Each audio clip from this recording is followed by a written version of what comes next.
정보를 주지는 않을게. 그리고 우리가 개방적으로 주면 그 당시 노무현 대통령도 이런 얘기를 했는데 실제 정부의 부정부패나 비리는 탐사보도를 통해서 이루어지는 거고 그치. 제보를 통해서 이루어지는 거기 때문에 공식적으로 드러난 걸 최대한 투명하게 하면 나머지 것들은 당신들이 알아서 실력으로 찾아내는 것들이라서 이런 전환이 필요하다라고 얘기를 한 거였는데 그걸 반대했다는 얘기는 사실 우리한테 돌아가면서 하나씩 줘라고 얘기하는 거하고 다를 바가 없었던 거거든요.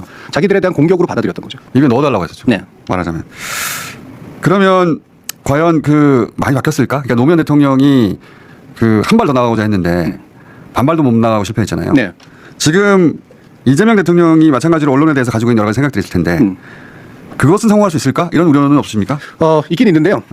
노무현 대통령이라든가 그 전에 김대중 대통령이라든가 이게 언론에 대해서 언론이 가장 정말 기세등등할 때 처음으로 싸워야 했던 이제 민주계열의 대통령으로서 사실은 피를 흘렸죠. 여러 가지 면에서. 피 많이 흘렸어요. 네. 네. 김대중 대통령도 이제 언론의 악의적인 보도에 의해 가지고 정권이 흔들리는 경험들 여러 번 했었고 노무현 대통령은 끝까지 언론에서 희생당한 측면도 있는데 그 희생 덕분에 사실은 시민들이 언론의 본질을 좀 더 많이 알게 됐고요. 그리고 그 뒤로 언론에 대한 경계의식 같은 것들이 굉장히 강해져서 사실 문재인 정부도 언론 때문에 힘들긴 했지만 상대적으로 덜 힘들었습니다. 그 전에 민주계열의 정부에 비해서 보면. 언론에 보내는 신뢰도 확 떨어져 버렸죠. 네. 이재명 정부는 저는 그게 더 강해질 거라고 생각해요. 이제는 이른바 언론의 장난질에 의해서 여론이 크게 출렁이는 일들은 상대적으로 훨씬 적어질 거라고 저는 믿고요. 그러니까 그 전에 실행하고자 했던 것들이 이제는 좀 이미 바탕상으로 좀 실행이 돼 있는 상태일 거다. 그래서 저는 이재명 대통령이 큰 규모의 대언론관을 가지고 틀을 속에서 이제 이런 개방형을 지속적으로 강화해 나겠다라는 의지를 구현한다면 비록 쉽지는 않겠지만 저는 과거에 비해서 저항이라든가 이런 것들은 그렇게 강하지는 못할 것이라고 생각합니다. 그러면 저항은 그렇고 하긴 뭐 조선일보의 힘도 노무현 대통령 시절에 비하자면 별바 아니죠. 지금. 그럼요. 예.